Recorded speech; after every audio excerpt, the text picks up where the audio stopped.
Welcome to the channel. I'm Tony the Technician, and today we're going to be getting into the second video of actual modifications and changes we're making to the GR86 project card. Today we're going to be doing the Radenso DS1 radar detector with the mirror mount and hardwire kit, and then we're also going to be installing the Verus engine bay caps, replacing all the yellow caps in the engine bay with the Verus ones. And that's what I have planned for today. In the next video we'll probably do the shift boot, Alcantara shift boot, and the compressive tuning shift knob, so stay tuned for that video. But if you guys have any questions, comments, concerns about any of the products I installed in any of these videos, or you just have questions about them, please feel free, drop a comment down below. I'll do my best to answer it for you guys, as I'll try to have the items linked there as well. I'm going to kind of show you what I'm doing. Some of these products that I'm installing, I'm not going to go like super in depth because there's already tons of videos out there of a lot of these products being installed. So anything that I can't find a video on, I'll do a little bit more in-depth install.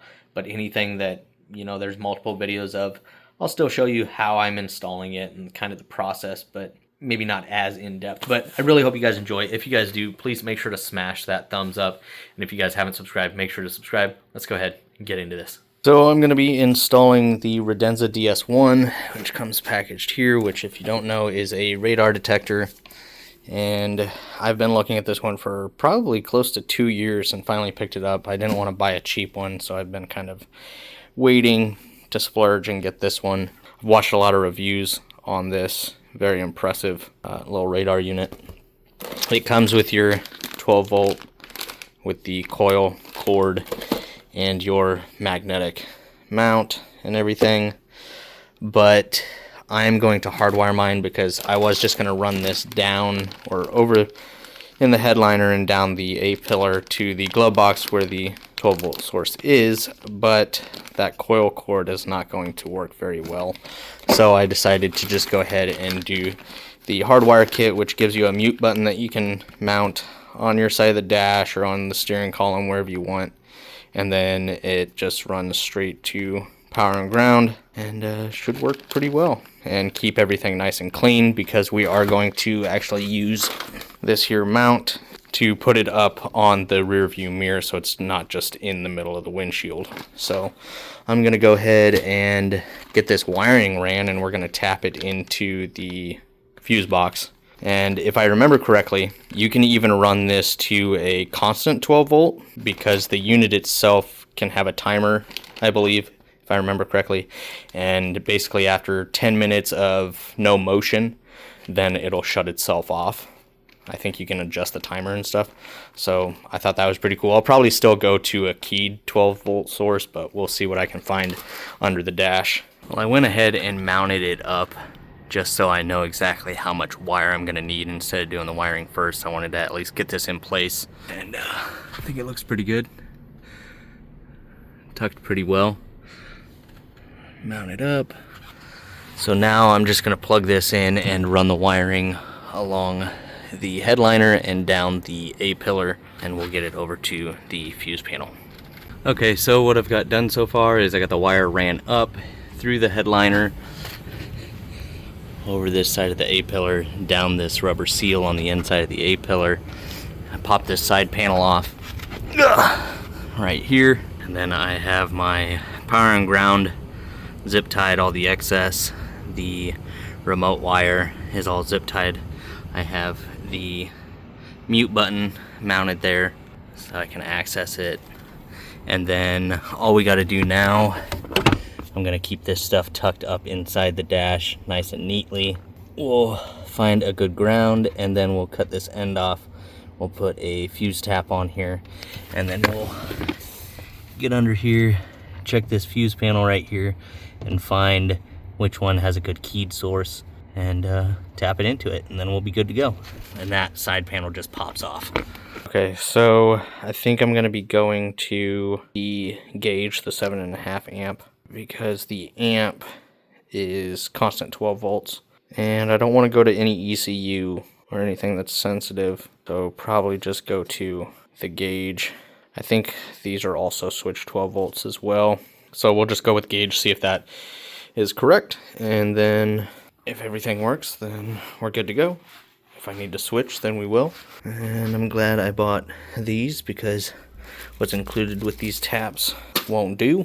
And these are the low profile blade fuses. So they were like, I don't know, something like $8 or something like that. So pretty good deal to just have some on hand.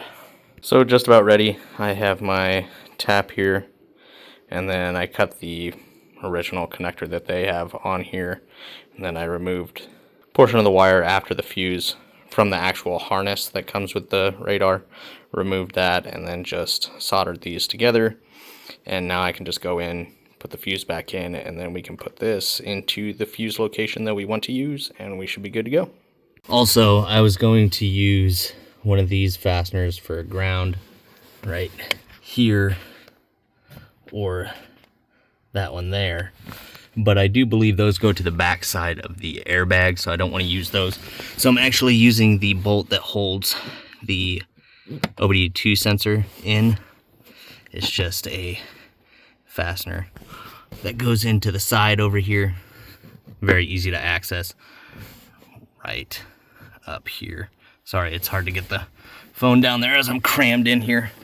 So that is where my ground will be.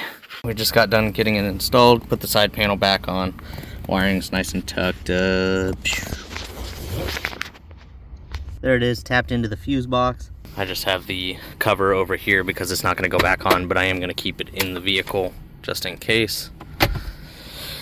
And now we will turn the vehicle on and see if we get power. 1 click, 2 click. Yes, sir. GPS connected. Menu. Band on and off. Band setting. Display. Definitely don't need it to talk to me like this. Units. Alright, well, it works. GPS connected. So that's good. And then when we power the vehicle off, it shuts off. So that's all done. So next for this video, we're going to be replacing some of the caps in the engine bay, a lot of these yellow caps. The only thing we won't be replacing today is the dipstick top. So we'll do the coolant, the windshield washer, the oil cap, and the brake fluid, as well as the AC lines, one right here and then another back here. And we got the kit from Verus, and you can order these individually. You can get them in multiple different colors, or you can get a couple different kits. There is a kit that doesn't include the AC lines. So this is what we'll be installing. Everything's pretty simple. So I'll go ahead and get some of these caps removed, and we'll get to installing the Verus caps. So first up, we're going to go ahead and remove the coolant one, and it's pretty simple. You just have this connector here that you can pinch or push through.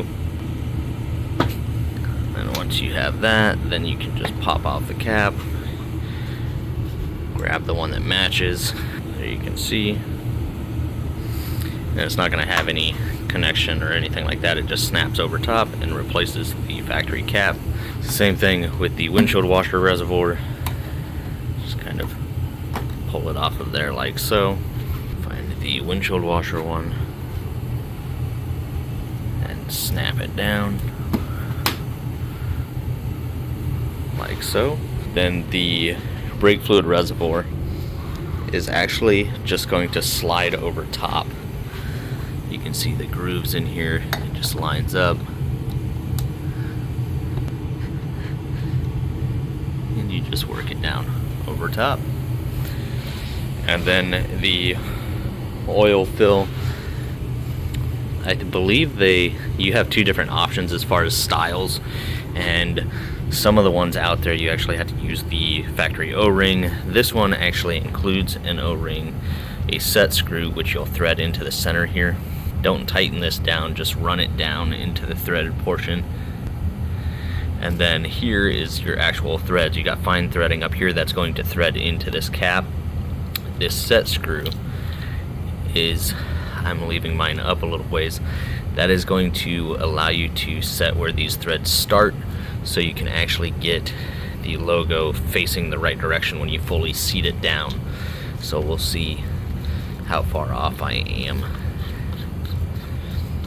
And then once you get it to the desired spot, then you can come through here with your Allen key and make sure that your adjustment is locked down.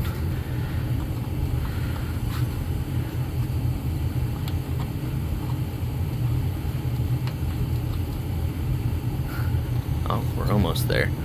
A little past. So I just used a 4mm Allen, and you kind of back off these threads, and then you can back out the set screw with it still in there, and then they butt up against each other and tighten. And you just kind of make small adjustments until you get it to where you want it. So I just adjusted it, and it should be good to go now. There she is. And most likely I will end up doing the dipstick, but let's go ahead and get the AC lines done now. So for the AC lines, you just remove the caps. They just simply thread in. You got your high and low. One is going to be slightly larger than the other, not the caps, but the thread size. So you can see the one on the back, the internal diameter is bigger. So just like these fittings that are going to come, you're going to have one smaller and one larger. Then you're going to have your O-rings, one smaller, one larger. Line those up. The smaller one, it just slides over top of these threads. Larger one, same thing. And then on the back side of this adapter, you're going to have some fine threads as well. That is actually going to thread in to the very top of this cap. But you go ahead and put a dab of Loctite on these threads back here. Do not apply Loctite to these threads here. This is what's going to thread into the actual line, and you don't want to fight getting these off. So go ahead and get your O-rings put on. So here, as you can see, we got the O-rings put on each one. Now all I'm going to do is I'm going to take my Loctite, apply a drop to the back threads here, and then we'll get it screwed into the cap, and we're going to do the exact same thing for the other one. Okay, so this one is done. You can see the rubber O-ring. All I did was simply apply a small dab of blue Loctite. All I did was apply a small amount of Loctite. You drop it in here, try to get it started, the thread started by hand. And then once you have that started by hand, you can go in with your large flat head and snug this down, like so. And now they are both ready to go. So I'm just going to grab one. I believe the smaller one is for up front.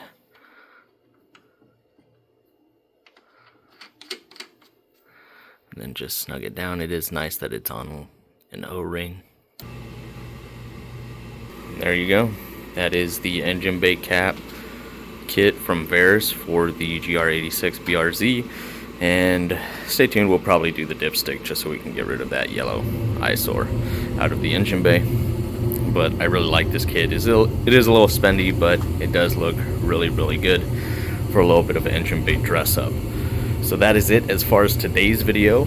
I really hope you guys enjoyed. If you guys have any questions on this or the previous mod that we did with the radar detector, please just drop a comment down below. I'll do my best to answer it for you guys, but stay tuned. I do have a lot more things coming for this car.